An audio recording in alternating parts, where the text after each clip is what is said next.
All right, well, welcome everyone. This is part of a larger Investing in Your Farm, Accessing Grants and Loans for Growing Your Business workshop series. And tonight's discussion topic is funding next level enterprises in rural communities. So we are going to hear from staff from the USDA Rural Development Centers and the Small Business Administration and the USDA Small Business Innovation and Research Business Development Program. So we're really excited to have you all here this evening, and we'd like to welcome everyone. And so just a quick introduction. My name is Jennifer Hashley. I use she, her pronouns, and I'm the director of the New Entry Sustainable Farming Project. And I'm joined here with our staff, Kimberly Casper, Associate Director, and Maddie Stein, who's Tufts University Agriculture, Food and Environment student who's been helping us out with this workshop series. So I'd like to welcome everybody. And as you're joining on here, if you don't mind introducing yourself, and you can rename yourself. So if we call on you, if you have questions later, we know who's asking the question, and you can add your pronouns if you'd like, and add your name, pronouns, farm name, and maybe where you're coming from tonight into the chat, so we know who's joining us. And then we just ask everybody to keep yourself muted until we have some Q&A sessions, and we really encourage you to add questions to the chat as we go along. We'll be trying to make sure if there's a good question in the moment that we get that right to the speaker so they can address it before we move forward. And we want this to be interactive so that you get all your questions answered.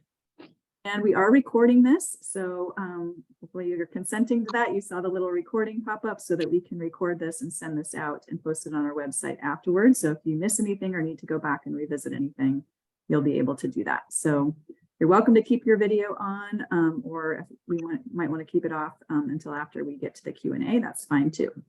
So if there's any tech questions, please let us know in the chat and we'll try to work with you on that. Just a quick orientation to the New Entry Sustainable Farming Project and who we are. Our mission is to improve our local and regional food systems by training the next generation of farmers, and we help get that food out to all individuals. And we are located here in Beverly, Massachusetts, in the northeastern corner of the state, on the ancestral lands of the Pawtucket and Massachusetts people. So we have three main program areas here at New Entry: our farmer training program, our food hub, and our national initiative. And I'll just tell you a little bit about those programs. With our farmer training program, we do a lot of courses, workshops such as these, and our incubator farm program where folks can lease land from us for up to 3 years. Just want to do a little shameless self-promotion. Our crop production course, if you would like to get hands-on experiential training on our incubator farm, those will start up this spring. So be on the lookout for those on our email list. And then our flagship program is our Farm Business Planning course, which is an 8-week-long course held in the fall or the winter. So if you are still looking for business support services, please feel free to reach out and sign up for any of those classes. And you can do a virtual tour of our incubator farm if you're interested in accessing land. On our YouTube channel, we have a virtual tour that talks about what is here on the property and available to you as part of that program. As I mentioned, we run a food hub, we do a CSA, we do some food access work and do other market-based trainings and have an online wholesale readiness food access programming. If you're interested in checking that out, you can sign up for that on our website as well. And we also help other beginning farmer training programs across the country through our field network. So this, as I said, this workshop series, Investing in the Farm, Accessing Grants and Loans, is part of a larger workshop series. So we've done a Grant Writing 101 workshop. We've talked about Massachusetts Department of Agriculture funding programs. We learned about NRCS and Farm Service Agency programs. And tonight we'll be exploring rural development programs. And then we'll be moving into some other workshops around locating funds to mitigate risk and risk management agency programs. Then we'll hear from a panel of farmers on how they've used all these different programs to start up their businesses. And then we'll focus in on the food nutrition service programs as well. So that's our series and lineup. And all of the resources from this series are posted on this resource webpage, and we'll drop that link in the chat. So you can go there, you can link to any of the prior recordings, the fact sheets that we've developed, and any of the resources that these great speakers will mention tonight. We try to keep notes on that and combine that for you there. So if you ever need a quick reference back to this series, you can always go and check those resources out on our website. Lastly, but not least, before I introduce the speakers, this is a free workshop series. It's funded by the Northeast Risk Management Education Program.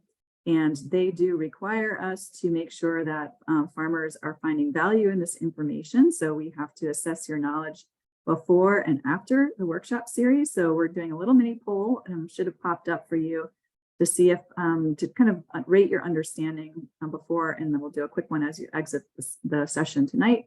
And then we'll send up a very short follow-up workshop evaluation afterward to see if you've been able to put any of these, the things that you've learned into practice as you move forward. Have you accessed any of these programs? Have you reached out to anyone at the USDA or other grant programs to connect and make a follow-up step? So please help us out with that. They love hearing that these workshops make a difference. So we appreciate hearing from you and your time. So without further ado, I'd love to introduce tonight's speakers. We have great folks here from the Small Business Administration, the USDA Rural Development, the Small Business Innovation Research Program, and some farmers who have used these programs, so they'll be able to share their experience with you. So first up, and I'm just going to give a quick overview of our speakers, and then they will just take it from here sequentially. So Lyndon Johnson, oh my gosh, Lyndon Nichols, boy, you just I just upgraded you to former politician here. So is from the USDA Rural Development. Has been doing this quite a long time and has a lot of experience helping small rural communities access economic development resources. He's worked on things like affordable housing, business development, creating jobs, infrastructure, water, wastewater, renewable energy, and has a special soft spot, I'm sure, for beginning farmers and sustainability. And he's a local here who's got his degrees from UMass and the Stockbridge School of Agriculture, and has also operated his own nursery and greenhouse business, and has a long history, apparently many decades up in Vermont as well. So we're excited to have Lyndon kick us off, and then he will be followed by Eli, who is from the U.S. Small Business Administration, and he's the Deputy District Director of the SBA in the Massachusetts office. He's been around for about 8 years there, and he comes with a financial and professional background in commercial lending, and has done a lot of things in the private sector, worked for various banks and credit unions, and he's also a locally educated folk from Clark University here in Worcester. So we're excited to have him share what the Small Business Administration support can do for you. And then we'll hear from Dr. David Songstad, who's joining us all the way from San Diego, California, who has been really instrumental with the Small Business Innovation Research Program. And he has done a lot of work in the biotech industry, working with a lot of the leading ag folks from all the seed breeders, Monsanto, all these other folks here listed on his resume. And he is now the National Program Leader for the USDA NIFA program, responsible for this particular program. He's also started some other nonprofit organizations and founded a biosensor company that receives some of these funds, and he's done all kinds of other amazing work. So excited to have him here to share a little bit more about this program with us. And then we will hear from our farmer speakers. Jeremy Barker-Plotkin is here from Simple Guest Farm in Amherst, Massachusetts. He's been farming for a long time and has moved his operation to Amherst over almost a long time ago, I guess 17 or so years ago, and with his partner Dave Tepfer, who've both been involved with new entry programming over the years. So we're excited to have him share his perspective and use of these programs as well. And he'll be joined by Al Rose of Red Apple Farm. He's also gotten some degrees from Boston University and Cornell University, and has been doing a lot of great work out on his orchard there, Red Apple Farm, since 2001, so over a couple decades. And they've got a big cidery and on-farm retail store and a brew barn, and doing lots of other retail, and really making it work direct to the farm to consumers. So super excited to have our speakers here tonight. And so just again, thanks to our funder for making this possible. And without further ado, I will turn it back over to Lyndon to get us started. All right. Thank you, Jennifer, and thank you for inviting me tonight. I'm going to turn off my video camera and share my screen so I can share my PowerPoint.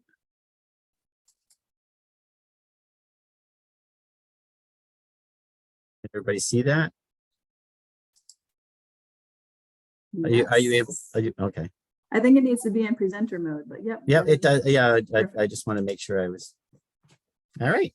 So we're all set. All right. Are you okay? Yeah, I think we can see your screen with both slides, the current one and the next one. So I don't know if there's a way to share it a little bit differently. Settings. that better? There we go. Perfect. All right. Yeah. Thank you. Thank you. Thank you. As Jennifer had indicated, I'm with USDA Rural Development. We're a sister agency to the Farm Service Agency and the Natural Resource Conservation. We all work together under one service center. So I'm just going to touch a little bit on some of the programs that are offered. We have over 50 loan and grant programs that basically we work in rural communities and provide, as Jennifer had indicated, economic growth in the areas of housing and business development, community facilities, as well as energy utilities and agricultural sustainability. So we're going to talk a little bit about what some programs that might help a beginning farmer. One of the things that we have is a 1RD guarantee program. Most of our programs, as I said, we work in rural areas, so it's based on population. Our business programs are in areas where there's populations of 50,000 or less, or non-urbanizing areas. We actually have a map site you can go on and check if your location is an eligible location. Some of the programs we offer under our guarantee are under our business and industry, our water and waste, our community facilities, our rural energy for America, and farm services. So I'm basically going to touch on the business and the REAP and one of our grant programs that will support beginning farmers. So type of lending entities basically can be commercial and local banks in your area. These banks are, the loans are made directly with the bank. You would go to the lender, you would be their customer. We just enhance that with a guarantee which provides more of a favorable loan terms. I'm not going to get into the eligibility of the banks because I don't think that's important tonight.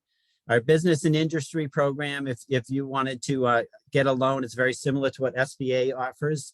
You can get up to an 80% loan for your business, whether it be an agricultural business or just any kind of a small business. You can use it for purchasing land or existing properties, or for acquisition, startup, or expansion of your current business, machinery and equipment, education and training facilities, cooperative and local food projects. We no longer, previously we used to have a tangible balance sheet equity, which was difficult for some of the businesses. We no longer have that requirement. So that makes it a little bit more user-friendly.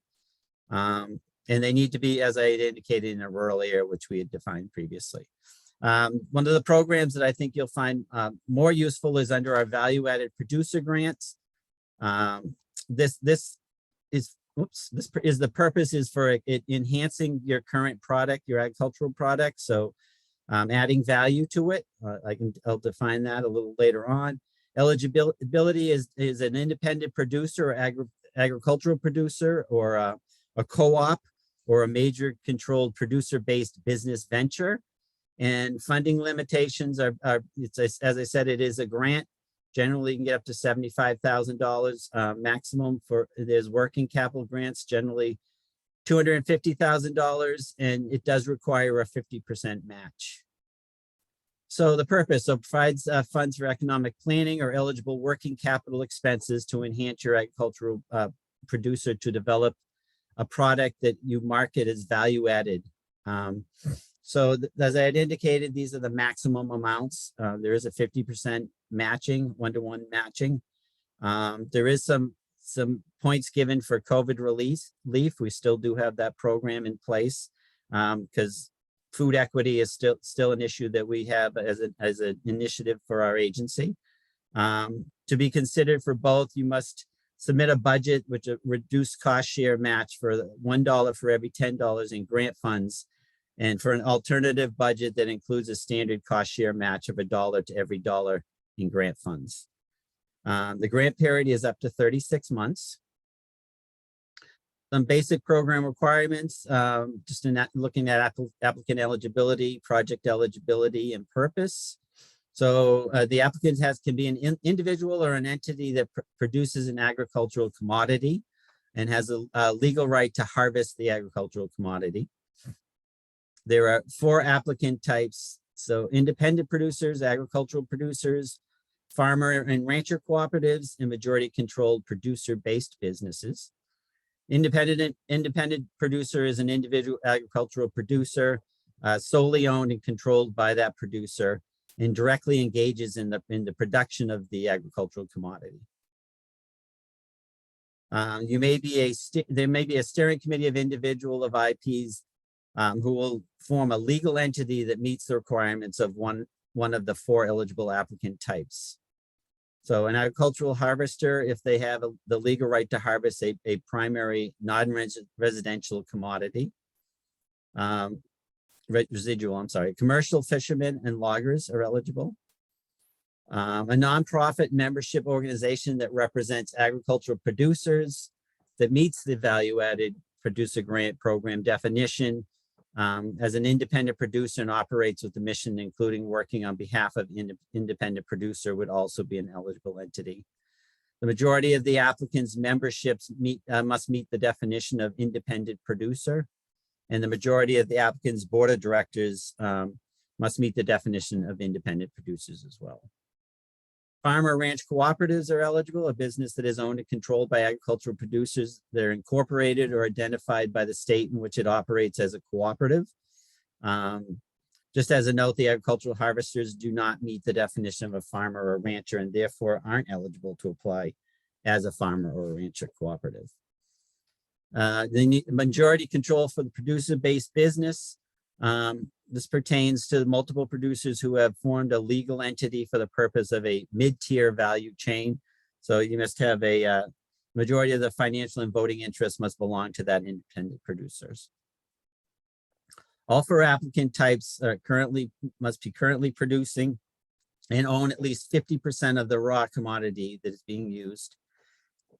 They need to own the product from its raw commodity state through the production of value-added production to the project.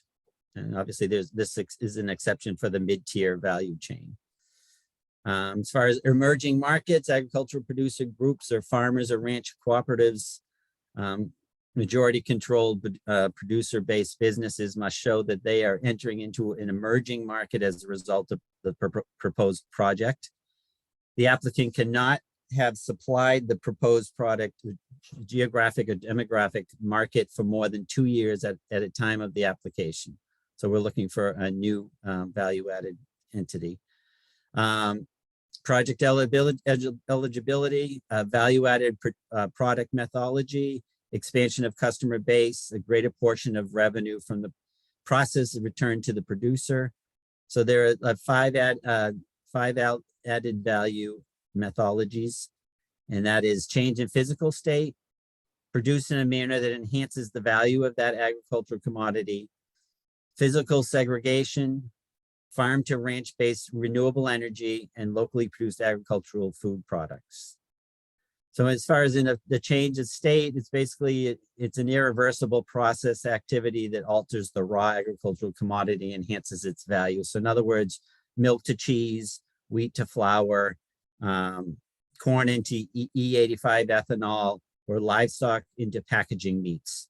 So it's obviously a change in the state of your current agricultural commodity. Enhances the value. This results from the use of recognizable coherent sets of agricultural production practices and growing of the raw agricultural commodity. So such that a differentiated market identified is created with the resulting product. So non-standard production methods add value per unit of production over a standard production method. So examples of this are like organic carrots, egg produced from free range chickens. Those are a couple of examples of enhanced values, value-added products. As far as physical segregation, that results from the physical separation. So the distance or structure of the agricultural commodity from the varieties of the same commodity in the same market during production, harvesting, with continuing separation during the processing, marketing of that value added. So an example of this would be a GMO corn separation from a non-GMO corn on the farm during the production and harvesting, with continued separation through the marketing process. Other thing that we consider as a value added is in renewable energy, and we'll talk a little bit about renewable energy programs outside of the value added after this. but an agricultural commodity that is used to generate renewable energy on the farm or ranch owned or released or leased by the independent producers. So an example of this would be the dairy manure into methane, which has been something we've been working on over the last several years. We're seeing a lot more in New England. Corn into biodiesel generation generated on the farm. We also look at wind, solar, geothermal, and hydro sources as not being eligible. So we're looking mainly at the digesters and the biodiesel as a renewable energy methods for under the value-added programs. Locally produced agricultural food production. So agricultural food production that is marketed and distributed within 400 miles of the product's original or within the state in which the product is produced. So this is specific local grapes for characteristics attributable to the growing area sold in the winery that will produce a local wine. So obviously it's got to be a local commodity within a 500-mile radius or within that state. Another would be local sweet corn advertised and sold at a premium as a fresher, local produced alternative to non-local products, so buy local type products. Mid-tier value chains. A mid-tier value chain is a supply network where agricultural products move from the production through the consumption into a local and regional market as a result of cooperation and aggregation of a smaller and mid-scale producer inputs. So the network must link the independent producers with the businesses and cooperatives that market that value-added product. All applicants must demonstrate increase in customer base, greater portion of revenue derived from the value-added process returned to the producer. Two types of grants and uses of the funds in the budget. Planning, there are two types of grants. Is the planning grant to pay for a qualified consultant for developing of a feasibility market. A feasibility market business plan are related to the processing and marketing of a value-added product. The second type of grant is a working capital grant to pay the eligible product expenses related to the processing and marketing of that value-added product. Variation of working capital could be the request of $50,000 or more for all applicant types must provide a third-party project-specific feasibility study and a business plan related to the process and or the marketing of that value-added product. Another variation is independent producer applicants only if it's for a market expansion, proposing the market expansion of an existing value-added product that they have produced and successfully marketed for at least 2 years at the time of the application. And in lieu of any independent feasibility study for the project, must submit a business or marketing plan for that value-added project. The variation on the working capital, the capital grants, all applicant types are not required to provide a feasibility study and business plan, but must demonstrate the expected increase in customer base and revenue returns to the producer's applicant supply and the majority of the agricultural commodity for that project. I don't think we go through all these examples. Work plan and budget, provide a detailed work plan and budget that shows how the project's goals will be accomplished, including narrative description of the eligibility activities, a budget breakdown of the estimated costs, and identification of key personnel responsible for overseeing and conducting the activities. Timeframes for completion of activities and tasks, and identifying the sources and use of the grants and matching funds, and a grant period that meets the start and end date requirements. As I said, you'll need a 50% match for the grant, spent only on eligible expenses, so spent in advance on grant funding, not less than equal to the amount of matching funds will have to have been expended prior to submitting the request for reimbursement from eligible sources without a real or apparent conflict of interest. Some of the matching funds examples could be applicant cash, loan, or line of credit, applicant or family members in-kind contributions, third-party cash, or a third-party in-kind contribution, including non-federal grant sources. As far as the grant period, a maximum time frame of 36 months in the length from the date of the award. Extensions of up to 12 months will be considered only if it's unavoided unavoidable and unforeseen circumstances. Completeness eligibility, an applicant must contain all required elements to be eligible to compete for funds, and information submitted after the application deadline will not be accepted. Let's go through these briefly. The agency selections, as far as ranking, we'll look at the nature of the proposed venture, qualifications of the project personnel, commitments and support, work plan and budget, and priority points of up to 5 additional points. Some examples of that would be for beginning farmers, small and medium-sized farm structures, veteran farmers or ranchers, socially disadvantaged, as well as family farmer and ranch cooperatives. The application toolkit and regulations, it's a website that will be available. I know this is being recorded, so you'll be able to access that, or if anybody needs me to send the presentation, I'll be able to do that as well. This particular grant program comes under a NOFA, Notice of Funding Availability, that typically comes out in March. So that's something that will be coming up sometime in next month we anticipate. And we do typically do a webinar once the NOFA has come out to go over the specifics of that notice to assist people that are considering applying for the grant funds. All right, and these are the contacts of the individuals that are grant writers within rural development in Southern New England for Mass, Connecticut, and Rhode Island. That's their contact information. And next we'll be talking a little bit about the rural energy programs. Basically, the purpose is for renewable energy or energy efficiencies. Eligibility is agricultural producers and or small businesses in rural communities of 50,000 or less population and non-urbanizing. And the maximums have gone up substantially. So the actually the funding levels of this program have gone up substantially this year. And the maximum has gone up to $1 million for renewable energy and up to $500,000 for energy efficiency grants. So eligible applicants, as I said, are agricultural producers or rural small businesses. Small business is defined the same as it is with HUD, which SBA uses, I mean. And individual and entities that receive more than their gross income from agricultural producers would be considered an agricultural producer.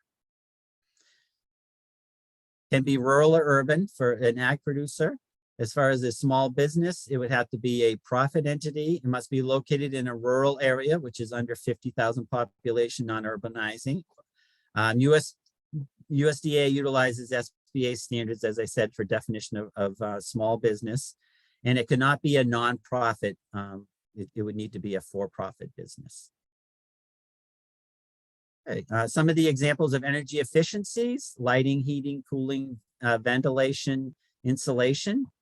Some examples of renewable energy would be solar, wind, small hydroelectric, anaerobic digesters, geothermal, and wave and ocean power. Eligible projects, equipment, purchase and installation, new or refurbished. Post-application construction and facility improvements, if greater than 50%, are ineligible if then the project is ineligible. So we can include professional services, permits, and licensing fees. Some ineligible project costs would be residential energy projects, equipment, so farm tillage equipment, used equipment, vehicles, pre-application construction and facility improvements, application preparation or grant writing, line of credit, lease payments, or payments to the applicant or the business owner. So those are all ineligible project costs. So we can get up, as I said, in a REAP grant, you can get up to 40% for eligible project costs. So for renewable energy, our maximum grant request would be, our minimum grant request would be $2,500, and our maximum request, as I said, has gone up to $1 million. Under our energy efficiency, a minimum grant would be $1,500, and our maximum grant amount has gone up to $500,000. So virtually you could get, between the two, you could get a combination of renewable and energy efficiency for a $1.5 million grant, up to 40%. Up to 70% of eligible project costs, so a minimum of $5,000 for the total project cost. If it's more than or equal to $6,667, maximum loan. This is under a loan program of up to $25 million. That would be a guarantee. And USDA guarantees the commercial loan, and the applicant must have a willing lender, and the terms are negotiated between that lender and the borrower. And the fees, appraisals, equity, and collateral requirements all apply, just as a standard bank loan through SBA or through our guaranteed B&I, similar requirements. The deadlines on our the GREAT programs, October 31st was our first deadline for requests of 20,000 or less. And coming up on March 31st will be for grant requests of more than 20,000, and as well as grant requests for under 20,000. And our guaranteed loans are funded monthly, and we accept grant and guaranteed applications at any time. So that's an open application for the combinations. Important to just to highlight is no residential benefits are allowed. So this is not for residential properties for the home on the farm. So unless you're an ag producer, the area must be eligible. So ag producers can be anywhere. Small business would need to be in a rural area. You can apply for both the renewable energy and energy efficiency grants with a maximum of one per each. So in other words, a maximum of $1.5 million. REAP prohibits receiving more than 40% of the grant from a federal source. It's a reimbursement grant, so grant is paid after the project is complete. Competitive, every application is scored. If selected, 2 years to complete your project. You need to have an active SAM.gov registration, which is a free registration online. Anything over 200,000 requires an additional document, which is a feasibility study, may be needed as applicable. And you need all pages of the utility bills for the applicant and the applicant's name for 12-month period. And you must show that you have the matching funds for the grant. This is just an example of one that was done in Massachusetts for a biomass micro wood chipper for $450,000 total cost. This was prior to the increase in the grant levels, which just increased it this year.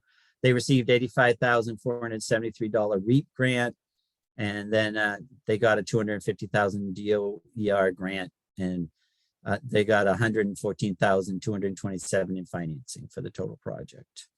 Here's another example in Morning Glory Farm, which received a $50,000 REAP grant. They put in $100,000. They got a $50,000 Mass CEC state grant, and for a total cost of $200,000. And how to apply? You would this is the website you can go on. You can submit your application at any time of the year. The applications compete for funding based on the scoring throughout the year. Combination funding opportunities. So REAP may piggyback with another state, local, or utility incentive. REAP prohibits receiving more than 60% of the grant from a federal source. In Massachusetts, some other resources would be Mass Save, MDAR energy grants, Mass CEC rebates and grants, Mass DOER grants, and renewable energy credits. So those are some examples of some partners that you can get additional funding through. Technical assistance is available for farmers at Mass Farm Energy Program. That's their website. And our energy coordinators are Jacob Charette and Jordan Henault, and those would be your contacts for any questions or submitting applications under the REAP program.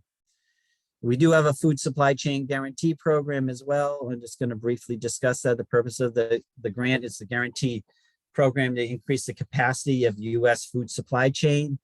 It will provide approximately over $1 billion in loan guarantees.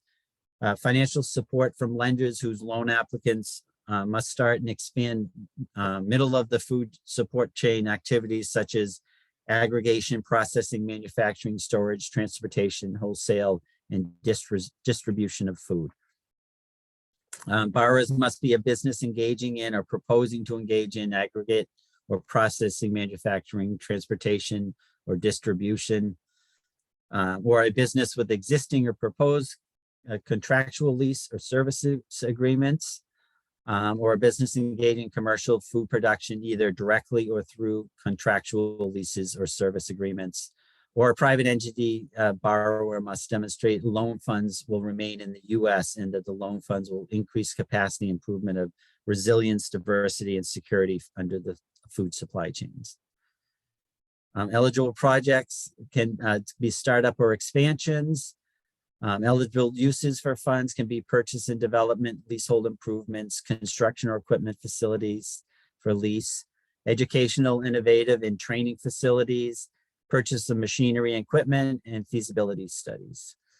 All rural and urban areas are eligible for this particular program. Interest rates may be fixed or variable. The loan rate will receive a 90% loan guarantee. This is negotiated with the lender, and all loans are guaranteed for up to 80%.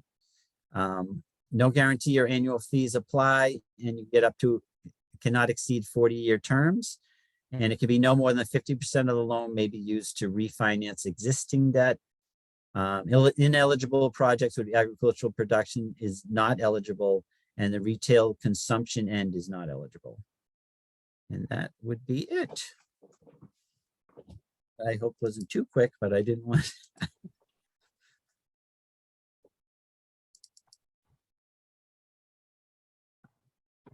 I don't know if you saw, there's a question from Eileen in the chat, that if your farm is on the same electric service as your home, can you get a REAP grant for renewable energy? You have to exclude the energy for your home use. Would it have to be separately metered?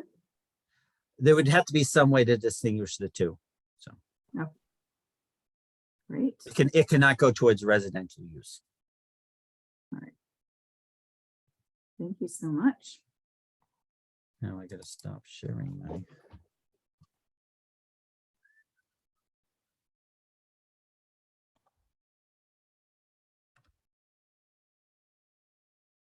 Am I still showing on there? Yep, you're still sharing. So if you want to unshare, I'm trying to see if I can do it for you if you're having trouble. Yeah, I won't. I'm trying to find it. Oh, here we go. Oh, all right. Now Thank you. Eli's up. All righty. So is it my turn? Yes, thank you. All right, wonderful. Well, good evening, everybody. Thanks for having me.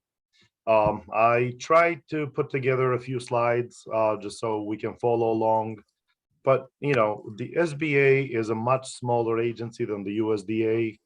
Our programs are relatively smaller in size. Our maximum loans only go up to $5 million. In some instances, up to $5.5 million. So by comparison, right, we are a much smaller agency. A couple of main programs that are somewhat more streamlined, and they resemble a couple of the programs that USDA has to offer. But although we're a small agency, I'd like to say we're a mighty agency. Many of you may have benefited from, you know, the Paycheck Protection Program, the Economic Injury Disaster Loan Program in the last few years as a result of the pandemic. So, you know, we've been powering the American dream for the past 70 years. So this year is our 70th anniversary. The agency was founded back in 1953. It's an agency of the federal government. And I'm sorry, I'm just getting over a cold. So this is not how I normally sound, okay? But, you know, a couple of things that I do want to point out for everyone on the call today is that, you know, the programs I'm going to be talking about are available to all small businesses. You know, our mission is to empower the entrepreneurs and small business owners with the resources and the support, you know, that they need to start to grow and grow their businesses. And in the case of a natural, you know, disaster like we had with the pandemic and hurricanes and floods and fires, we step in as a direct lender. Okay. So the programs I'm going to be talking about today are, you know, our traditional loan programs. Okay. So somewhat different than the direct lending under a national disaster declaration. So we do four things primarily, and we do them fairly well. We provide free counseling to small businesses. We provide guaranteed loans to small businesses. We are best known for that. But our best kept secret is the federal government contracting, which a lot of farms don't necessarily think about, but there are ways the federal government can be, a customer of farmers. Again, I mentioned the home and business disaster loans. That is a separate arm of the SBA, and that's the only time we become a direct lender. So I'm going to talk about that in just a bit. I'll just tell you quickly about myself. I'm a reformed lender. I've been with the agency here for about 8 years. But prior to that,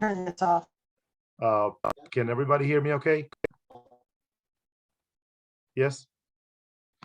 So prior to joining the SBA, I was a lender with a couple of different banks, credit union, and an alternative lender. So lending is what I know, and part of the reason I'm here with you guys today to share that expertise. So what makes the SBA a great little agency is our partner network. So we have 1,400 partner offices nationwide. Here in Massachusetts, we've got a dozen or so. And I'm going to talk a little bit about those in a bit, but you may have heard of, excuse me, you may have heard of SCORE. You may have heard of the Small Business Development Centers in Massachusetts. You may have heard about the Center for Women in Enterprise and our Veteran Business Outreach Center. So all four of these partners are powered by the SBA, funded by the SBA in part or in whole, and they're here for you. So make sure you visit, sba.gov/local assistance. And again, most of these services are free of charge, as the SBA provides grants to keep this organizations afloat and ready to help small businesses across the state and the nation. So I'm going to touch briefly on the COVID EIDL loan program. Some of you may have benefited from this program. So PPP and COVID, because of the CARES Act, were the only programs, I should say, that we could lend to not-for-profit entities. Okay, our programs are always geared towards for-profit small businesses, farms, and enterprises. So keep in mind a couple of numbers I'm going to share briefly here with you is on the COVID EIDL. Again, it's an enormous amount of money that we shelled out in a short period of time. If you look at the average loan size here in Massachusetts, it's under $40,000. But we helped close to 70,000 individual small businesses here in the state. So definitely, it was a very successful program. And as I mentioned earlier, this is a direct loan program, no longer available. But I did want to remind folks, 9 out of 10 businesses did receive a COVID EIDL loan. So I want to remind folks who have a COVID EIDL, this loan did come with a payment deferment of 30 months. That window of payment deferment has expired or is about to expire for many borrowers. Okay, so keep in mind that these loans are not grants. They're not going to be forgiven. Payments have to be made. And we want to remind folks that if you received a COVID EIDL loan, okay, there are tools available. Access is available on our Capital Access Financial System website. And again, just want to remind folks to go register their account online, go look at when the payments are due. Remember that interest did accrue during the deferment period. And if you haven't made any payments, there's going to be this one-time balloon payment added, right, to the loan for the 30-month deferment period. So just a reminder for folks who did take advantage of the program. So this was a one-time deal where you could borrow up to $2 million, and obviously at rates below the market rates. So I'm going to turn towards our traditional loan programs, and our SBA guaranteed loan programs are not direct loans from the SBA. So we work with a bank, we work with a third party, a certified development company on our 504 loan program to help our small businesses here in the Commonwealth and across the nation. But banks come to us when they have the need for some sort of a credit enhancement. So when there is insufficient collateral, right? When you got a startup type of a business, again, a farm is no different than a traditional business, right? So, but I've got a couple of slides later on the presentation that I want to hit some highlights as it pertains to SBA lending to farm enterprises. Okay, but generally speaking, this information applies to all SBA loans, including farms. So again, I'm going to cover the nuances of farm loans in a minute, but longer maturities may be needed for some of the programs. So our real estate loans go up to 25-year maturities. The guarantees on the 7A are 75%. The 504 works slightly differently. So we guarantee 40% of the debt on that program. If you've got a business or a farm that's highly leveraged, that's the reason the lender is going to come to us. If you've got a startup, a pure startup business, 9 times out of 10, a bank is going to come to the SBA. A pure startup farm, we're going to come to a government of an agency of the federal government to look for some sort of a credit enhancement, right? So guarantee on that loan. So if you've got a projections-based type of a farm venture, then the bank's probably going to need our assistance here. Changes of ownership are by far one of the biggest reasons folks come to us, and debt refinance is another top reason why banks come to the SBA looking for a guarantee on those loans. So briefly here, I just want to picture for you guys, right? I put this slide together just to give you an idea as to what it is that the SBA guarantee, the role of the SBA guarantee does for a lender. So we are a counter-cyclical product, okay? Unlike the USDA, where farms always go to the USDA, banks always go to the USDA because that's the business they're in. Our business is to help the lenders get to the yes answer, right? And when there is some sort of a weakness, okay, in that credit request, on that application. So on the left-hand side here, as you look at the screen, right, you got the most viable business profiles. To the right, you've got the least viable business profiles. The bank, if they can make the deal without a guarantee from the government, they can save the borrower money.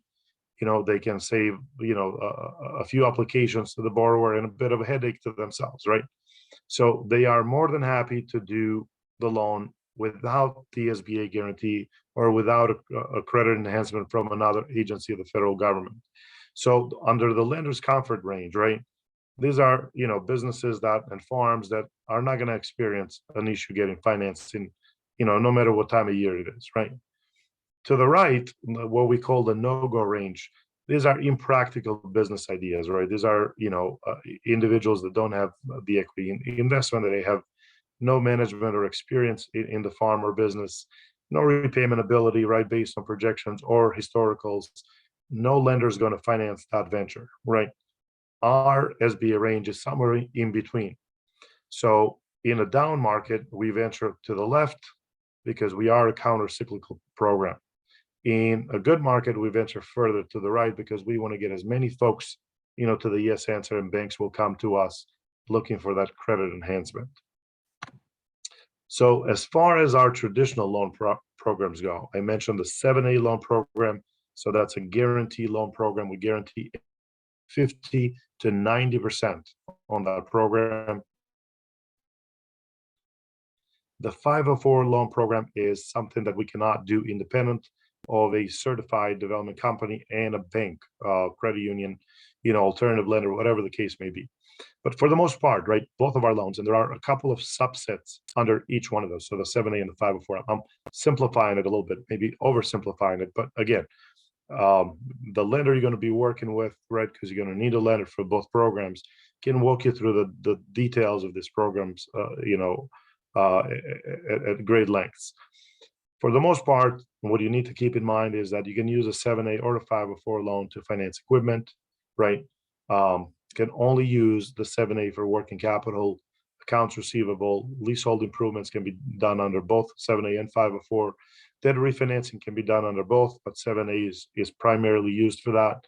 Real estate and building financing can be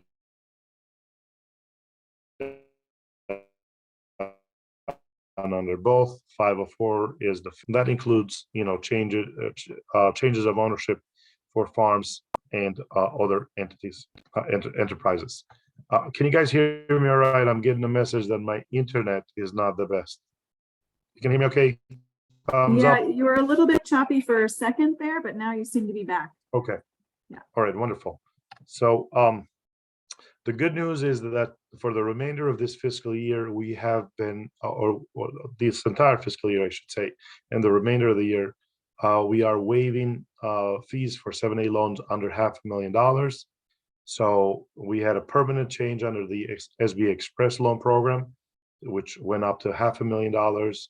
So fees again are waived for loans under $500,000.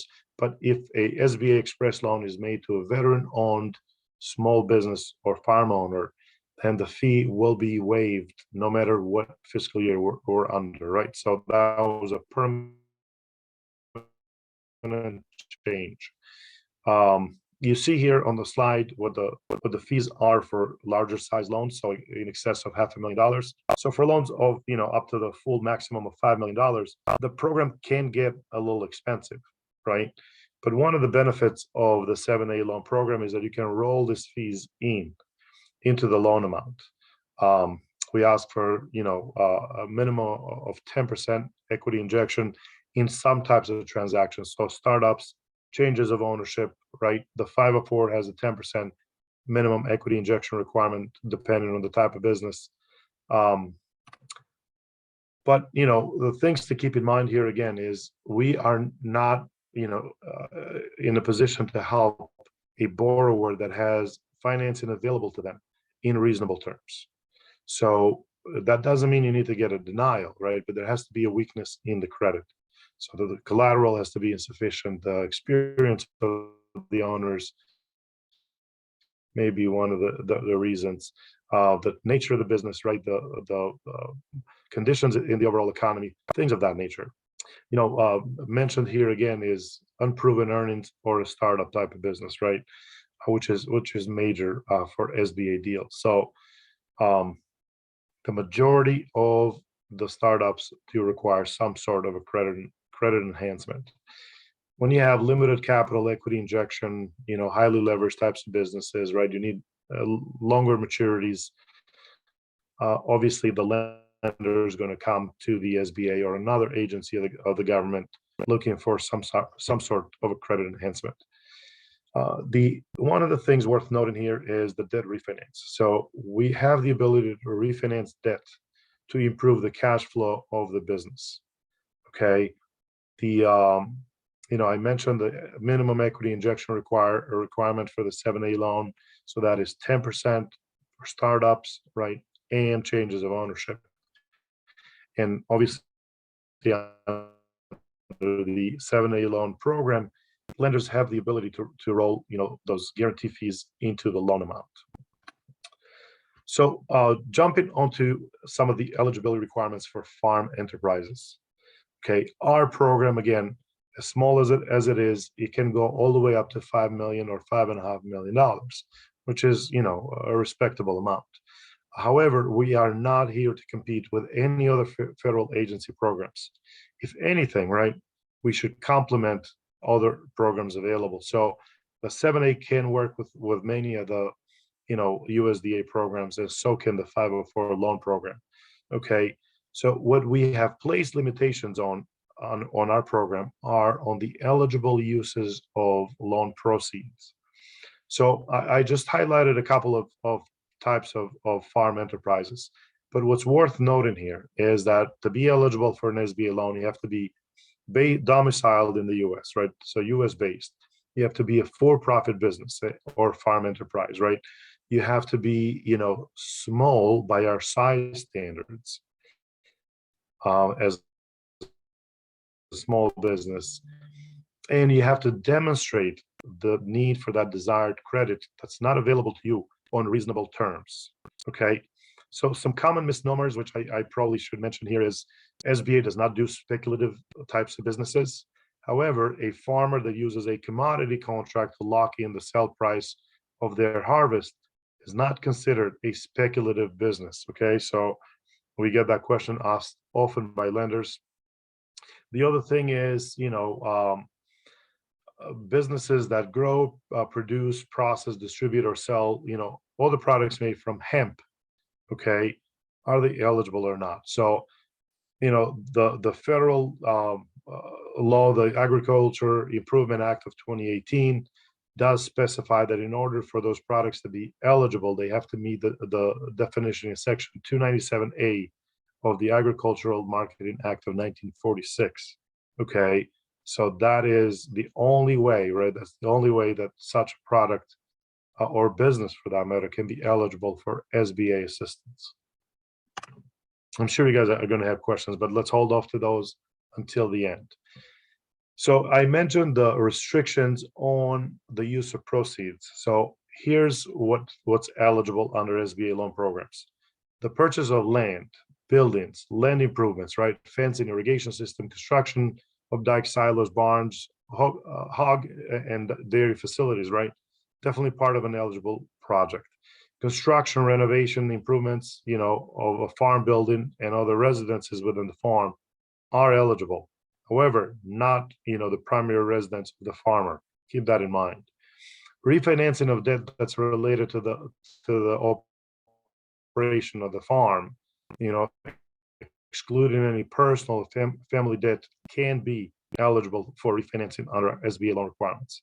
And 7A in particular, right, allows you to purchase farm machinery and equipment, inventory such as seed and acquisition of animals, and working capital funds. So this is where we see the majority of the ask from farmers come to the SBA, and the banks, to the SBA, is working capital loans. Under the Express, we make a line of credit that's got a 5-year revolving term and a 5-year repayment term.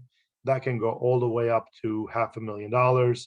Express is what we call a delegated program, where lenders make, the decision in-house. They don't need to even come to the SBA. They can approve the loan in-house, disperse.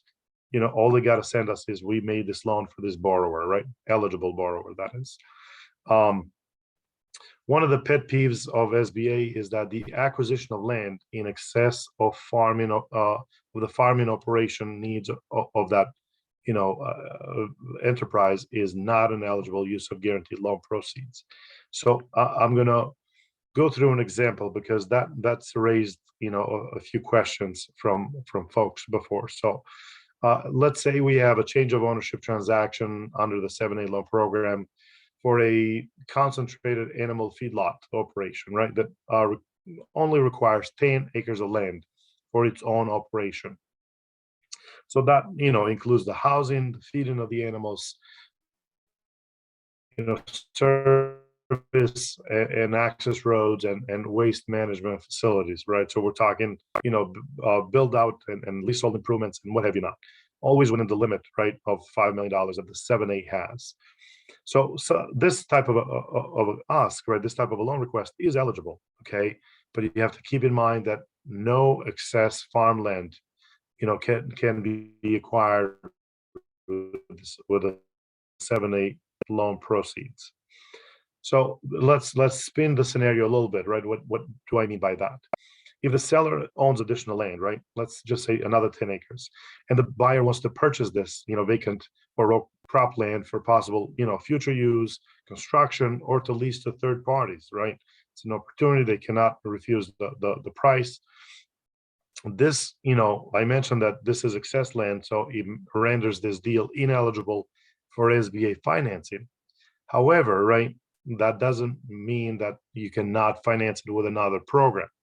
So as long as it's documented that, where the other sources of funding are coming from for that, excess land, then the SBA financing can happen for, your initial 10 acres and the farm operation.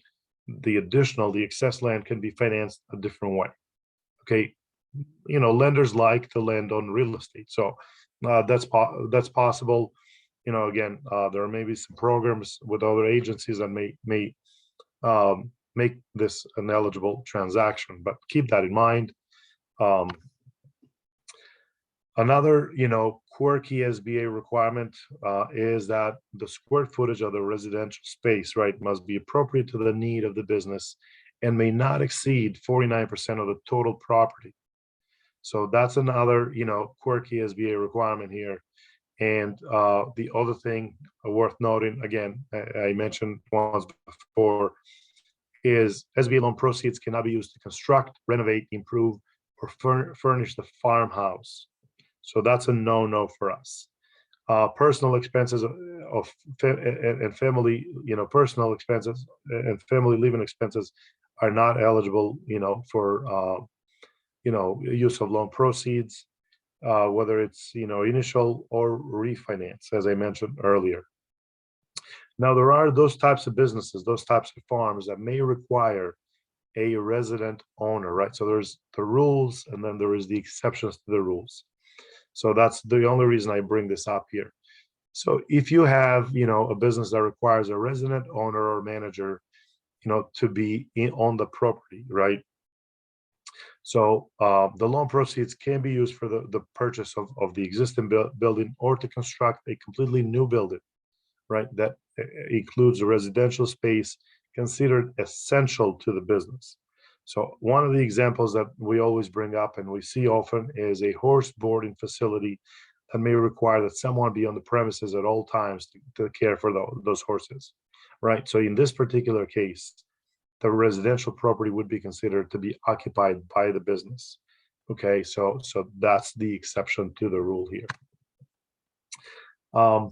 One of the things and one of the takeaways perhaps that I do want to leave with you guys is our resource partner network.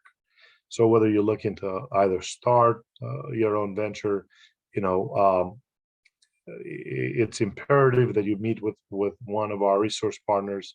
You can sit down with a SCORE mentor, a small business development, a consultant, or one of our, VBOC, veteran business outreach center representatives, or the Center for Women in Enterprise representatives. They can help with any and all of the items listed here on the slide. And again, it's an amazing network. Here in Massachusetts, we've got about a dozen, if not more, local centers spread throughout the Commonwealth, and a great resource for all of our, small businesses, including farmers. The other thing that I want to leave you guys with, and I'm not sure how I'm doing for time, but I think I'm pretty close to the end of the presentation here. Lender match, right? So with our programs, our traditional programs, you need a bank, a credit union, an SBA participating lender, right? To buy into your idea, to buy into your project, and they need to come to us, right? So you cannot come to us for a guarantee. A participating lender needs to come to us. So how do you find one of those? Well, we made it easy. If you go to sba.gov/ excuse me, lender match, you just enter, excuse me, you enter a dozen or so questions about your project, what you're trying to accomplish, and we will send that information out to all the lenders, participating lenders within your zip code, right? So we've got a phenomenal program built, on our website that will connect you with the lenders that know SBA. They know, what it takes to get this deals done, and most of our lenders are preferred lenders, so they make decisions in house.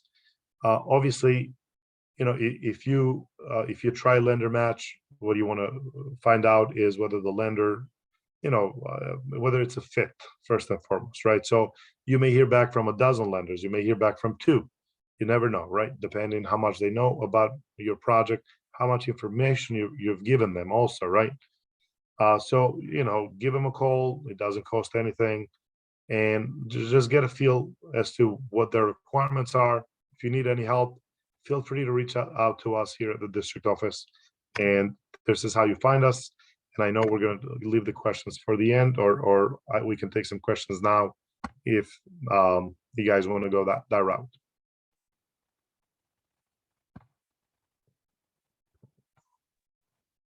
I think we'll just keep on moving. If anyone does not have questions, I'm going to take over from Jennifer for here. She had to attend another meeting at 7. But thank you, Eli, and that was great. So why don't we move on to David? And if you don't, you have stopped sharing your screen. And David, did you have slides? You did, correct? Yes, I do. All right. There, can you see those? Yes, but you may want to go in presenter mode. Okay. How about that? That's great. Okay. Well, present to you what the USDA has in terms of the SBIR and STTR funding. And I appreciate being the third speaker, because SBIR within the USDA also has really strong ties to the Small Business Administration, where the SBA is the over umbrella that covers all agencies that has SBIR programs. So it doesn't matter if it's USDA, Department of Energy, NSF, whatever it might be. If it has SBIR, it has ties to the Small Business Administration. So with that in mind, I feel like I'm kind of like the link in the chain connecting the two speakers before and after me. And at any rate, going into the details of what we have to offer is we have grants for entrepreneurs, and these are all based on ideas that the entrepreneur initiates.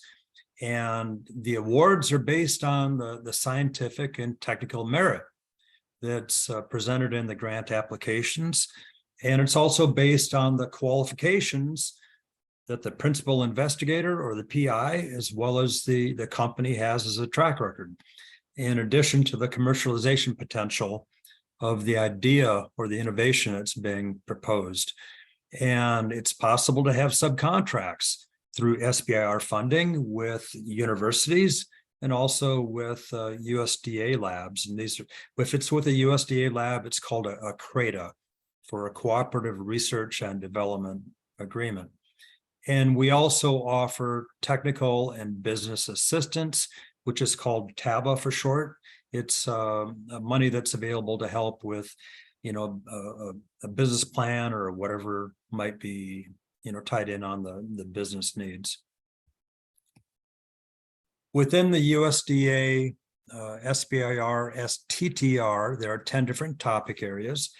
We're going to highlight just 2 of them for the presentation today, which are 8.6, which is rural and community development, and 8.12, which is small and mid-sized farms, because those are most applicable to what we are talking about today. But as you can see from the 10 different topic areas, we covered pretty much all aspects of agriculture.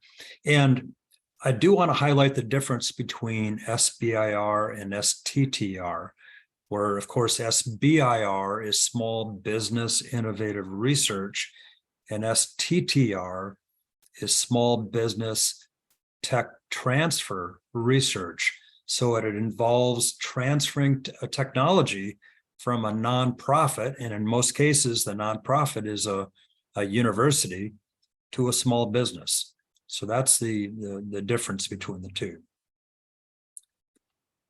Within the topic areas, those 2 that I just highlighted, there will be, they all start out with a phase 1 grant application.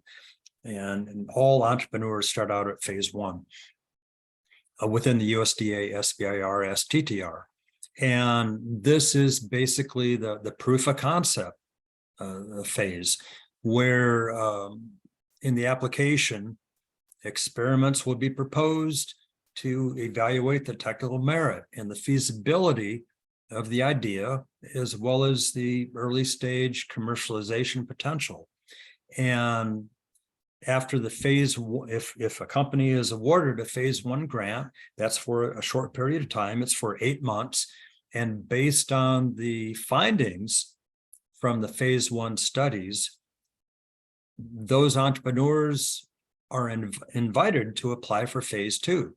So phase 2 is truly invitation only. because you have to be a phase 1 award recipient in order to qualify for applying for phase 2. And with phase 2, of course, it's taking it to the next level. We're building upon the what was discovered in phase 1 and continuing to discover the new potential within the R&D that was initiated within the phase 1 research. And then, of course, understanding the commercial potential is also one of the key components in phase 2 as well. Phase 2 is for 2 years of duration. Phase 3 is typically where the venture capitalists take over. So we view phase 1 and phase 2 as kind of like lowering the risk bar, so that for phase 3 funding, an angel investor or a venture capital group would be more willing to invest private funds to take it forward to complete the commercialization plan for that idea. Now, within the USDA SBIR STTR program, for SBIR, we have a little bit above $30 million for a budget. When we added STTR, it involved another $4.5 to $5 million. And with phase 1 applications for those 2 topic areas that I highlighted for rural and community development and small and mid-sized farms, for 8 months, there's $125,000 for the cap for the award. And of course, TABA funding is in addition to that. And for phase 1, that would be $6,500. And of course, this is for 8 months worth of funding. They're invited to apply for phase 2. And if that award is granted, then $600,000 are made available, with another $50,000 on top of that for TABA funding for the technical and business assistance. And of course, this is for 2 years. So we always publish our RFAs, which stands for requests for applications, on the website. And it's pretty easy to find. Just Google USDA NIFA SBIR in the current fiscal year, and it'll come up. And if for points of contact, in addition to myself, I'm the national program leader for SBIR to STTR. You can also contact Melinda Kaufman, who's the SBIR STTR program coordinator, or you can use our general email address, which is easy to remember. It's sbir@usda.gov. And with that, I will hand it back to the moderator.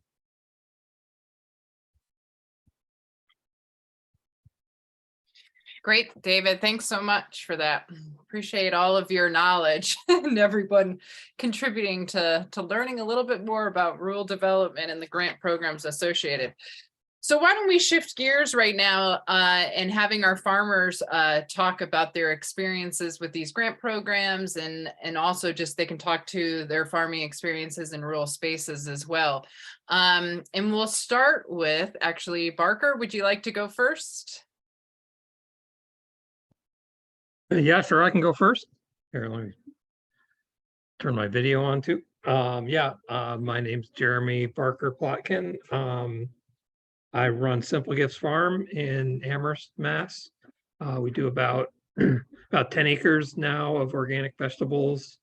We manage about 50 acres of land. We do some grazing of livestock as well, and lately we've been using some of that additional land for actually producing mulch for no-till vegetable production systems.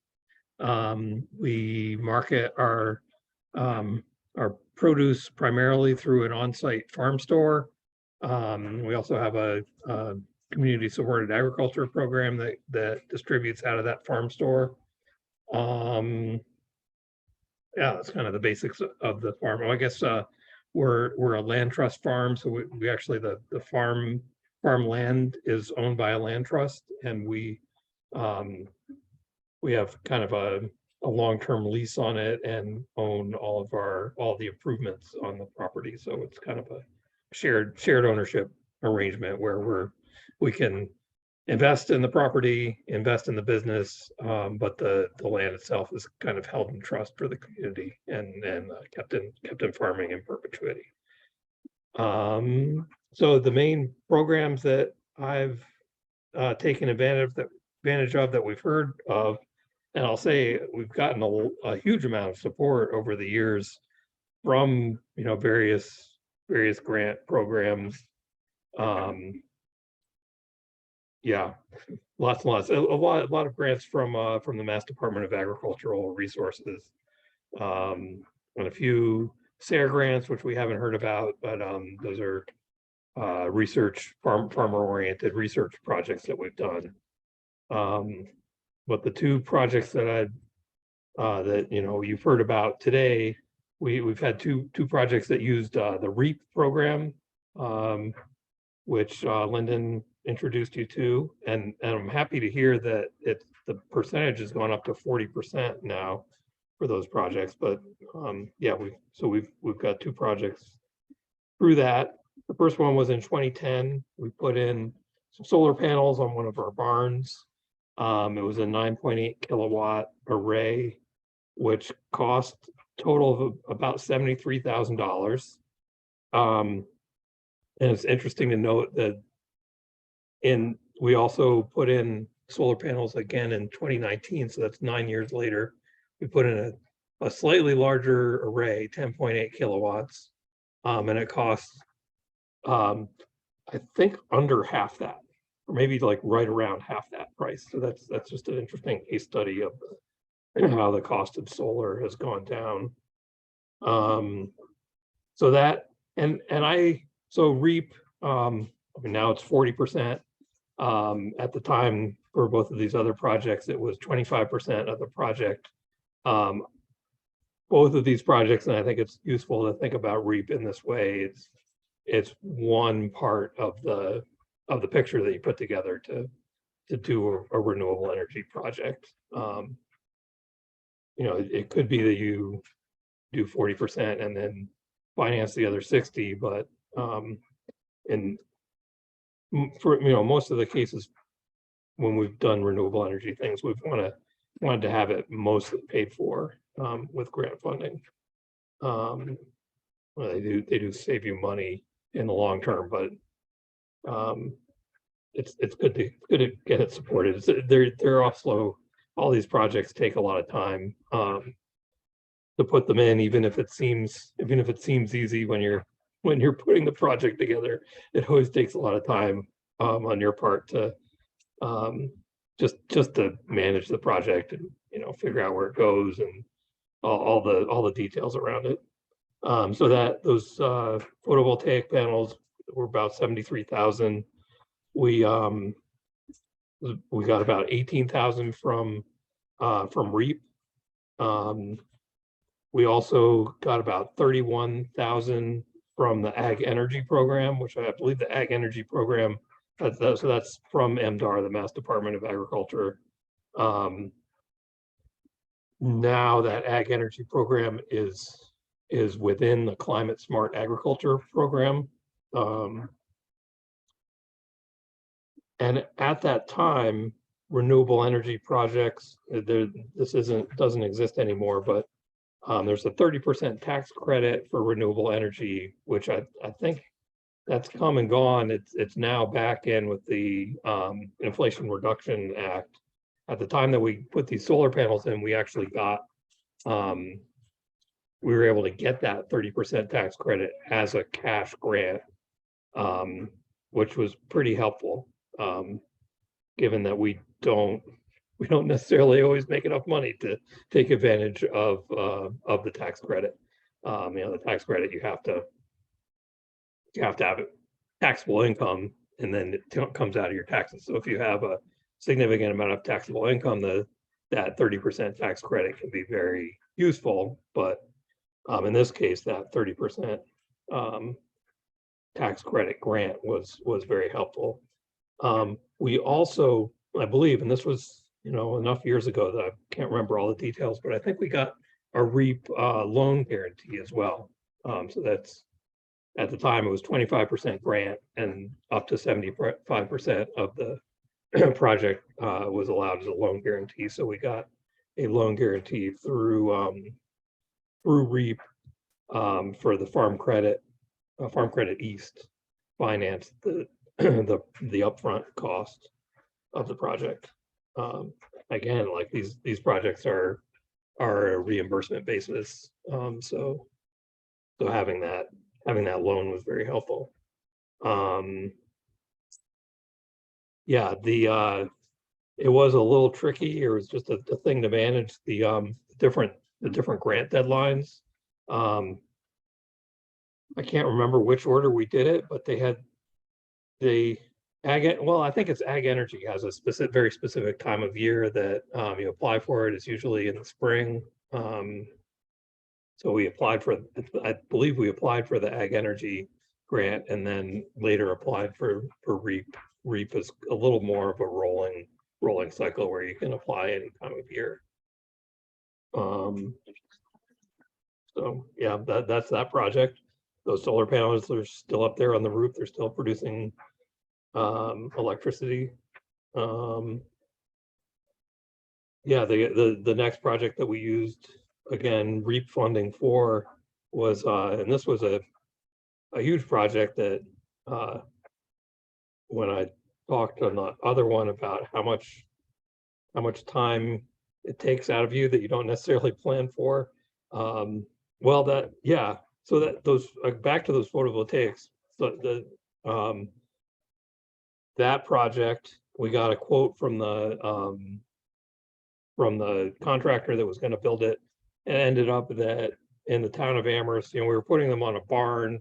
The roof is like this, and you're going to put the solar panels on the south side of the barn. And then the town of Amherst was like, oh no, like they were afraid the whole barn was going to tip over like this. So we had to get an engineer, and then the engineer said that if we put some, on the bents of the barn, we kind of had some plywood panels that were, well, and big piers, cement piers that were dug into the ground, and then cement or plywood panels that kind of rested on there, like made like a rigid square so that the barn wouldn't tip sideways.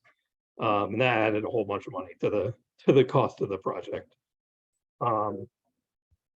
Excuse me, I'm in my basement and the dryer buzzer just went off. But yeah, so in 2019 and 2020, we put in a wood chip powered boiler on our farm that heats our greenhouses. It's a centralized heating plant that, essentially it's a boiler that's in a container near the greenhouses, and then hot water is piped through insulated pipes underground to the greenhouses.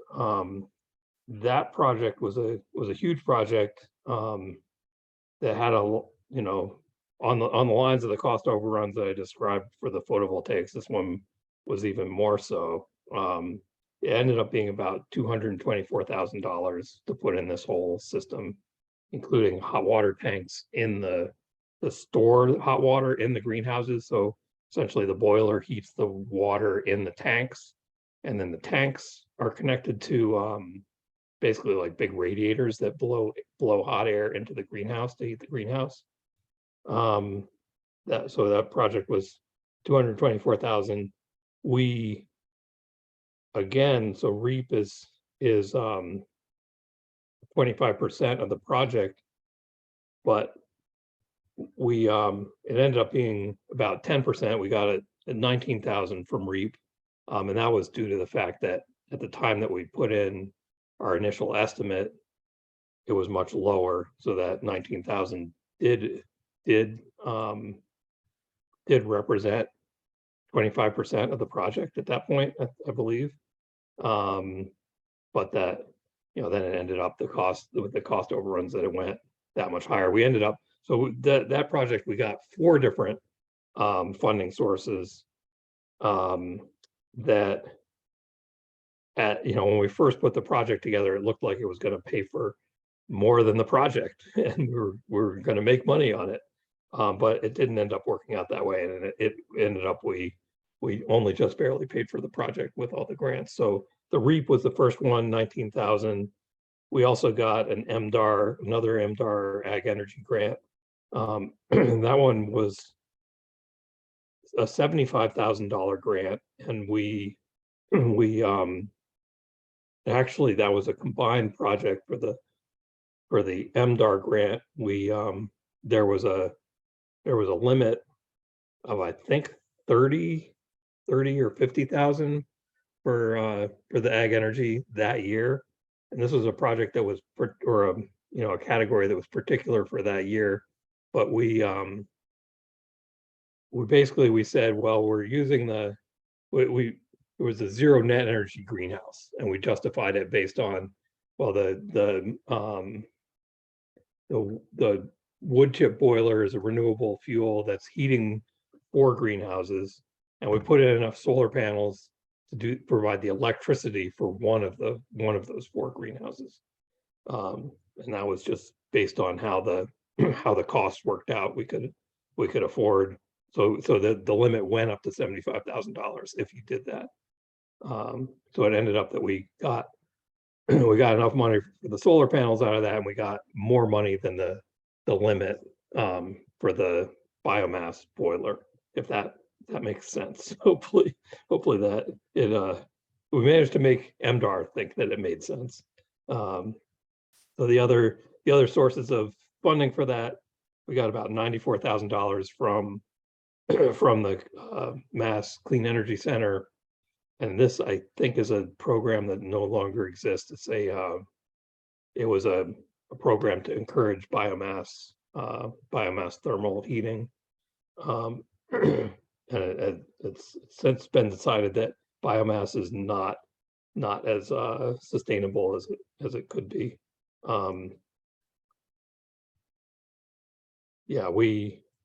Which in some ways I agree that I think biomass heating is renewable to an extent, but the more you put in, the less renewable it gets. But anyway, that funding is no longer available. We also got another one-time funding source, was the Berkshire gas settlement. They the state sued, I think it was the state sued Berkshire Gas for not putting in for doing a moratorium on new gas development in the state, and Berkshire Gas settled for that and contributed money to a number of renewable energy projects, and we managed to get in on that as well. So that was about $25,000. So yeah, that boiler is cooking right now. It's heating our greenhouses all winter. We keep them minimally heated during the winter, and then in March, when we plant tomatoes and cucumbers in them, and bump the heat up to 60 degrees, and then we really start cooking through the wood chips at that point. So yeah, those are the 2 projects that we've worked with REAP for, and yeah, be happy to turn it over to the rest of the program. Great, thanks so much, Barker. Last but not least, we have our farmer Al Rose. I think was on the call, joined us a little bit later. Yeah, can you hear me? Yeah. Yes. Yeah. Hi, everybody. Sorry, I stepped away a second ago, and I got sidetracked with a piece of cheesecake, just so you know.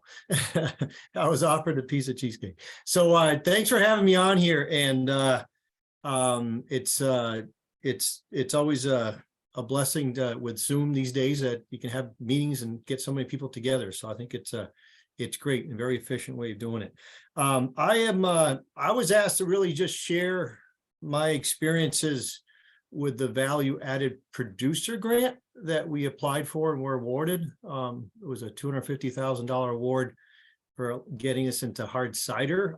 So I'm going to kind of share the the story and the process, sort of, it's a quick story, but the process, we were very kind of non-traditional how we went about getting and take and see how long it took us to get that grant. And I made some pretty bad mistakes along the way. So there's some key learnings I would like to share. And I think these are good learnings to consider any farmer that's looking to get in the application process, whether it's with the Value Added Producer Grant or some of these other great programs that are out there. And right off the bat, I would have to say that's probably the one of the key advices is do what everybody's doing right now, and getting familiar with all the great programs that are out there. And it is there's so many, whether it is the USDA or the SBA or what have you. And I've been back at the farm it's a fourth generation farm, and my family and I came back in 2001. So it's been just over 20 years. And in that time, we've definitely, just like Jeremy, we've benefited by a whole lot of different grants. I think anyone during COVID benefited from the PPP or the EIDL loans, and I'm happy to say we are paying back our EIDL loan now. And but it's been with the USDA, it's whether it's conservation projects or just like Jeremy, we've had a lot of renewable energy projects here that from wind turbines to solar panels, and we just recently completed a geothermal solar thermal project that took a long time. But irrigation wells, you name it. But just to give you just a step back a second, a little bit about our farm and kind of how we got to where we are today. We've been around, since 1912, and fourth generation farm, but really 3 generations that have lived here on the property. And my grandfather was an apple farmer, and back in those days, it was really about wholesale apples. So we were primarily a wholesale apple operation that evolved into becoming a pretty much 100% retail. And that was the only way we still be here, and we really focus on retail. The problem with that is if you're a retail apple farmer, there's a seasonality component that's pretty much the fall, right? September and October in New England. So the next big adaptation evolution for us was how to become a year-round business. And since we are retail, and that's happened from us focusing on off the farm. We are in the winter, we're involved with the ski area, which is in Mountain, where we operate 2 retail locations there where our staff migrates there. We do hot cider donuts, all that good stuff. And also we're part of since the 2015, the Boston Public Market in Boston. So we do have a van that heads down there 3 days a week to Boston that brings all our stuff down there, and we're happy to be part of that. And then we've also done a lot of things that change and evolve at the farm to really be year round. And that's everything from got really into different summer crops, and started with blueberries and peaches and things like that. And a big thing for us these days is our sunflower festival and all the sunflowers that we have. And we got into weddings for many years here at the farm. I think at the height we had 70 or so weddings, and we made a big change 3 years ago and started this thing called the Brew Barn, and kind of got into making hard cider and doing a cidery here. And that's been a big change for us. I mean, it's very relevant in the summer and and now we're actually open year round with the Brew Barn. This past winter, we had a new thing called Winter Lights, which was kind of fun to do something in the winter. And that was a pretty good hit. But along this process of evolving and adapting, we've had to diversify not only the crops we grow, but the things that we're making on the farm, and the value-added products, as they like to call them. And that has been a big thing for us, has been our cider donuts, but it also has been fudge and peanut butter. But the cider and hard cider has really been the next step for us. Is whenever you get into cider and you get into hard or alcohol, from cider to hard cider, the value that apple turns into is just 100-fold, and it's been a great thing to get into, but it's also very costly, and takes a whole pivoting as a business. And this value added producer grant that's available was something that we knew about. We knew there was all these constraints. If you remember way back when Lyndon talked about, you need to be in a market and feasibility in a business, selling the product for 2 years. And then there's all these other constraints that go along with it. But we always knew hard cider was something that made sense for us. And so we started, believe it or not, 2019, applying for the value added producer grant, and or at least filling out the paperwork. So we would apply in 2020. And one of the first things we did would be I would have to say my number one advice to everybody that's going to get into a serious application that, like Jeremy said, some of these applications just take so much. And if you're a farmer, you don't have time to do a lot of extra things. And some of these applications are, especially that one, is time consuming to say the least. And so the number one advice I would give is that we actually partnered with, it's called New View Communities, which they're a community development corporation that's in North Central Mass, and they have different branches, but they actually will provide grant writing assistance. They will provide helping you with business plans. And one of the persons there, Ray Belanger, he had actually worked with the Department of Agriculture for a long time. We knew him there. So he jumped on board and helped us with the application process. And I just can't tell you what a difference it makes to have somebody that can focus on it and organize it and put it all together and make it a professional application, because it is a very competitive application. And that was such a great experience working with him. The interesting thing is that the application that we first submitted got great reviews. Everyone in the state offices was so excited about it. But we went to submit it. Little did we know that we missed 2 pieces of paper that were not included in the application, and they weren't even critical piece of paper. But unfortunately, once a deadline is made, you're not allowed to add or make any of the additions to your application. And our application was thrown out. And it was really disheartening to work on something for well over a year and to have a simple thing like that just drop us from the application process. And but it goes with the number 2 advice I would give everybody is because I did ask my wife, I said, what would you give advice to any farmer that was seriously looking at the value added producer grant? And she said, without a doubt, is it's to get ahead on the application is actually being on time with the application. There's just so much complexity with that application. There's the things that, for those who don't know, even registering for SAM, the award management service, takes a while. There's all this verification you have to do, and it's just a lot of complexity. So it really, it just shows you that even with professional help, you really need to get ahead of yourself to be able to successfully put in an application. So we didn't give up. And then in 2021, we actually updated all the information, which you wouldn't think a lot would change in 1 year, but it took, again, another couple months of redoing the whole application.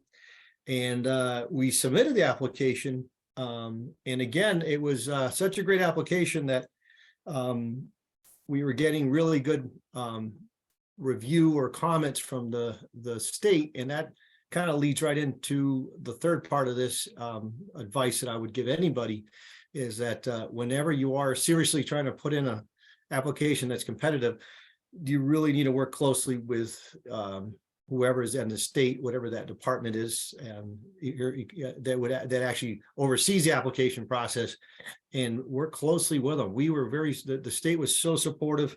They wanted to help. They gave feedback. They gave clarity. Your goal is to get as many points in each section, optimize each point, each section, to get the maximum award, points you could get.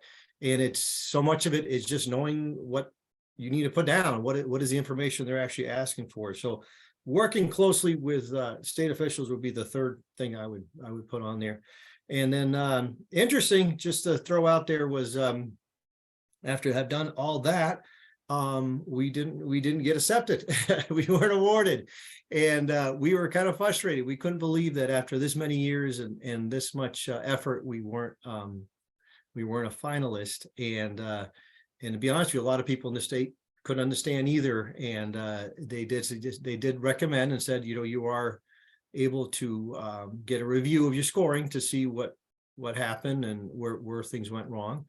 And in that process, we found out that several sections. There was 3 reviewers. That's how they compile the scoring to see who gets awarded. There was this big disconnect. There were several times where we were 2 reviewers would give us almost the full 20+ points, and then 1 reviewer would give us a 4 or 5, and that happened more than once, and it didn't make sense. And it didn't make sense to anybody, to be honest with you. And the suggestion or idea was that we can appeal it, and it would be reviewed by a higher authority. And we said, well, nothing to lose, and we went for it. We did that, and I'll just share, it was a very positive experience to do that. We did meet with a judge that was as part of the USDA. He reviewed everything in detail, all information, and he made the decision that yes, we were meeting all the criteria above and beyond, and that we should be awarded. So it was a real long process, but we would have done any of that had we not been lock in step with New View committees and all the grant writers and the support there. And thanks to that, we are now really getting into hard cider to the point where we can't even keep up with the demand, and it's a good problem to have. And it's going to be a big part of the next stage of our business, is really selling our brand, and so we will be getting, ironically, back into wholesale, but doing it with value-added products. So that's the gist of everything I had to say. Just in summary, work with a professional. If you're a farmer, farmers think they can do everything, wear a lot of hats, but in this case, I highly recommend that. Number 2 is it's going to take a lot more time than you think, and don't procrastinate, because at the last minute, you're going to forget a couple pages. Number 3 is just the support is there. The state can't give you answers, but they can clarify things. They can guide you. They can make sure you understand things, and you'll get much further. So that's it for me.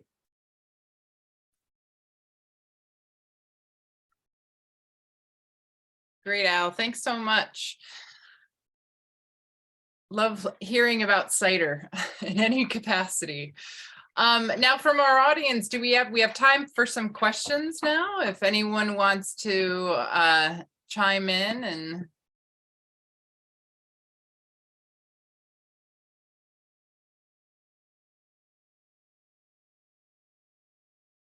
let's see if I have.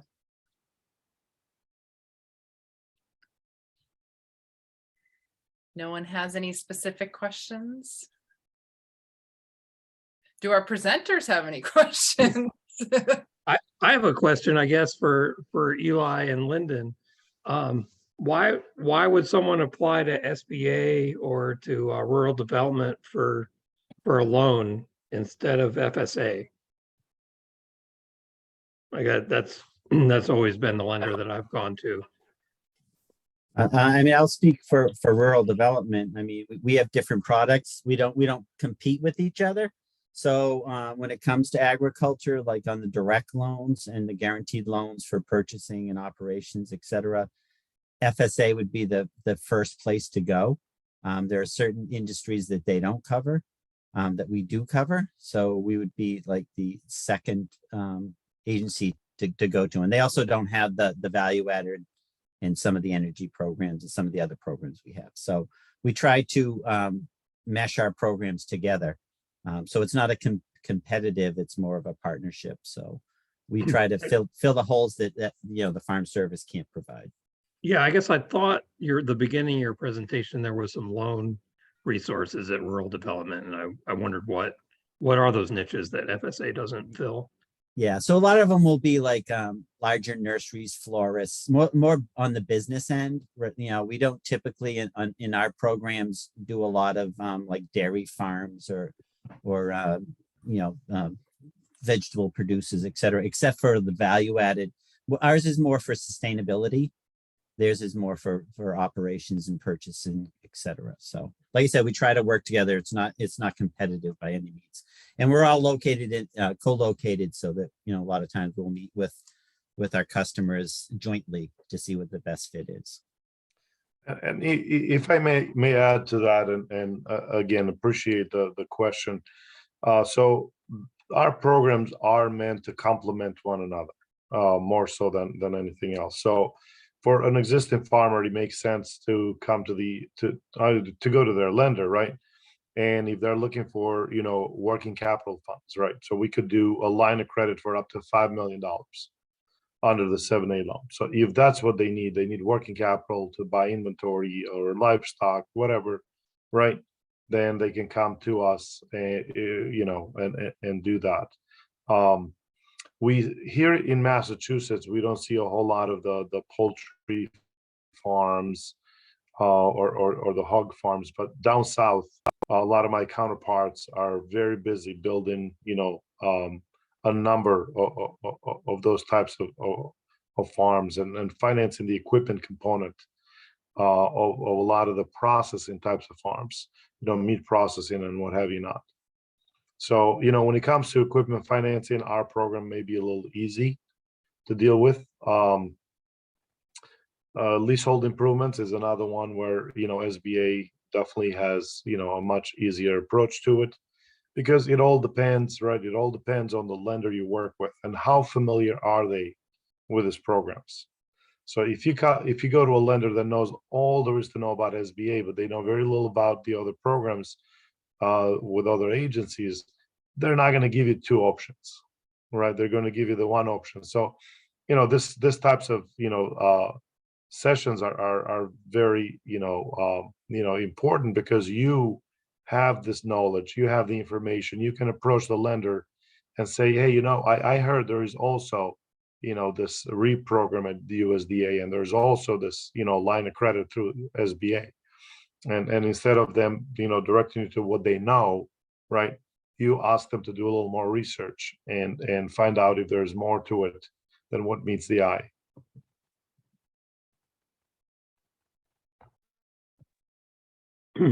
Thanks. Yeah, I would say from what I heard from you, the annual operating loan is something that would be real helpful that FSA hasn't been able to help us with. And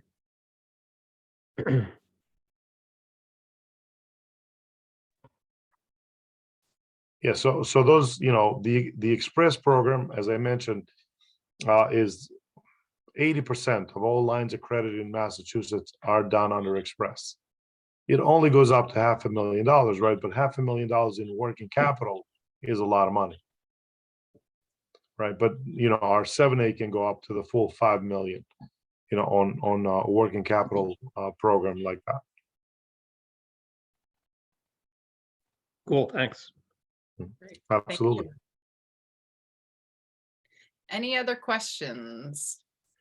I just wanted to make one other comment, because I was disappointed to hear the frustrations of what Al went through. And Al, you didn't call me, but I will say that we do provide funds to NewView, so we did help you in some way. And we do have a great grants team that would be more than happy to discuss your application, look at your application. As Al said, it's difficult for farmers to have that kind of time, but please feel free to reach out. I did put some contact information there for who our local contacts are. Reach out to them if you have questions, you want to run things by them.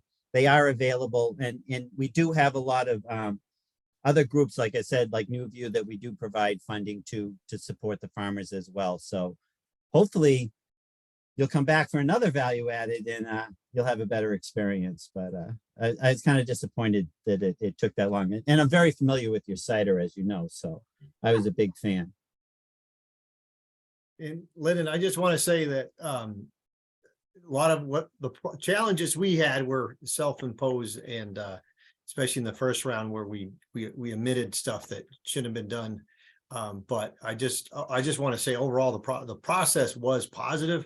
Obviously there was a positive outcome, but the support from on all levels was great, and I think it was well worth the effort. And I just think we weren't a traditional applicant. Our approach wasn't traditional, and it just took a little bit longer. But in the end, it was good to be doing what we're doing now. And I'll tell you right now that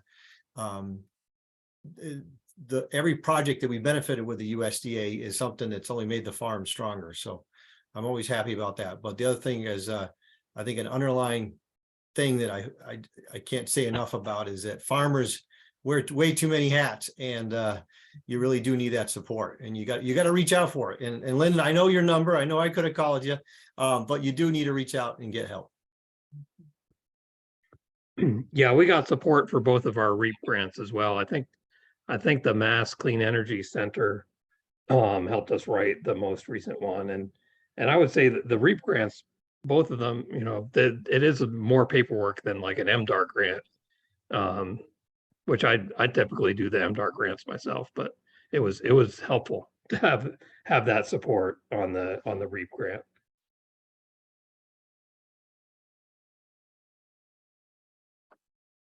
Well, thank you all. If that's it for the questions, I think we can end a little bit early.